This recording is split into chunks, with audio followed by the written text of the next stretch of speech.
students, we are going to start the numericals of the chapter work, power and energy. First numerical is the applied force F vector equal 3i cap plus 4j cap minus 5k cap. Let us consider एक object था आपका m मास का, आपने इस पर एक force apply किया है F वेक्टर, और F वेक्टर की वैल्यू आपको ये गिवन है बेटा, ठीक है। फिर उसको आपने कुछ डिस्टेंस डिस्प्लेस कर दिया, अपनी initial position to final position यहाँ पे डिस्प्लेस कर दिया है। S वेक्टर आपने इसको अपनी पोजीशन से डिस्प्लेस कर दिया है, ठीक है। तो उस क्वेश्चन में आपसे पूछा गया है बेटा, calculate work done by the force.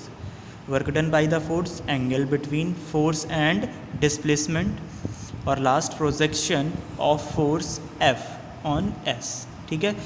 तो ध्यान से देखना, सबसे पहले वर्क डन कैलकुलेट करना है। तो वर्क डन का formula W equal F into S होता है। F vector F dot S, dot है, क्रॉस मत लगाइएगा, ध्यान रखिएगा इस चीज़ को, बहुत ध्यान से समझना बेटा। Dot product means dot product use करना है, क्रॉस मतलब क्रॉस। अब यहाँ 3i cap plus 4j cap minus 5k cap dot 5i cap plus 4j cap plus 3k cap, कुछ इस तरह से डॉट प्रोडक्ट निकालना है। आपको डॉट प्रोडक्ट बताया गया था जब आपने वेक्टर का प्रोडक्ट ऑफ वेक्टर सीखा था बेटा। 5 3 ज़ा 15, ब्रैकेट में प्लस का साइन लगाते हैं। नेक्स्ट 4 4 ज़ा 16, ब्रैकेट में प्लस का साइन। नेक्स्ट 5 3 ज़ा माइनस 15।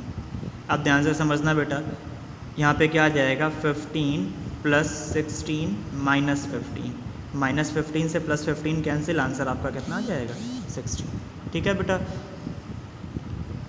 अब ध्यान से देखना, नेक्स्ट आपसे पूछा गया था बेटा, angle between F and S,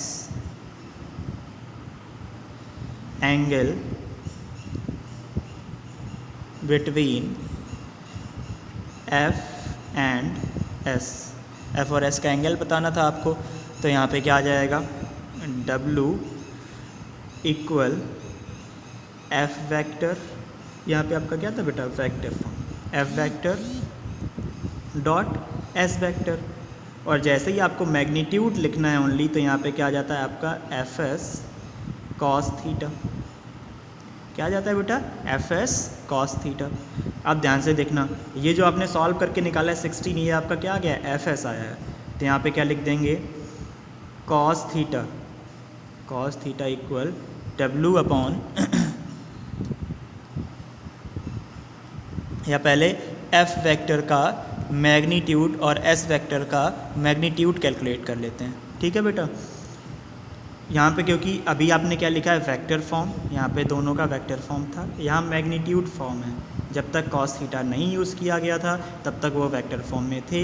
in vectors का जब वेक्टर इनसे रिमूव कर दिया जाता है, तो अगर ये F वेक्टर लिखा है तो ये डायरेक्शन मैग्नीट्यूड विद डायरेक्शन है, और सिर्फ अगर F लिखा है तो ये ओनली मैग्नीट्यूड होगा। तो यहाँ हमें सिर्फ मैग्नीट्यूड चाहिए, ठीक है।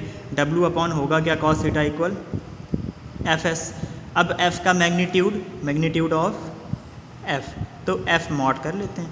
F मॉड इक्वल कितना आ जाएगा, ये आपका F है बेटा, ठीक है। F मॉड जब कैलकुलेट करेंगे तो देखिए ध्यान से, 3i cap plus 4j cap minus 5k cap, इस तरह से था। मॉडुलस निकालना, तो स्क्वायर रूट में क्या आ जाएगा आपका, 3i cap square plus 4j cap square minus का 5k कैप स्क्वायर। आपको बताया गया था i square 1, j square 1, k square 1। तो यहाँ स्क्वायर रूट में कितना बचेगा, देखना बेटा ध्यान से, 9 16 25, स्क्वायर रूट का आंसर कितना आ जाएगा, 50, ठीक है। अब ऐसे ही S का मैग्नीट्यूड कैलकुलेट करना है। S मॉड इक्वल क्या आ जाएगा, देखो बेटा क्या था, 5i cap plus 4j cap plus 3k cap. अब देखिए बेटा सेम है, 3 4 5 5 4 3, जैसे ये आपने सॉल्व किया ऐसे ही सॉल्व करिएगा, स्क्वायर रूट 50 इसका भी आ जाएगा, ठीक है। अब जब ये दोनों सॉल्व कर लिया आपने, तो cos थीटा इक्वल क्या आ जाएगा, W 16 था, F इंटू S यानी स्क्वायर रूट 50 F था, स्क्वायर रूट 50 S था, तो यहाँ पे क्या आ जाएगा, cos थीटा इक्वल 16/50, ठीक है, 2 8 25।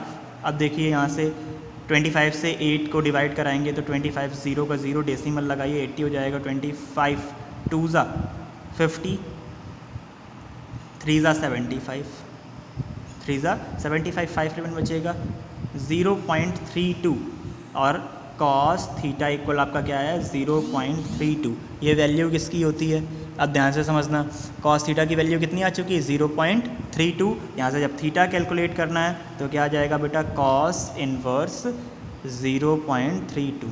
ये आपका फर्स्ट क्वेश्चन सॉल्व हो जाता है बेटा। ध्यान से देखिएगा, जहाँ से भी समझ में नहीं आया फिर से बताइएगा, इसके बाद नेक्स्ट क्वेश्चन अगले वीडियो में देखेंगे।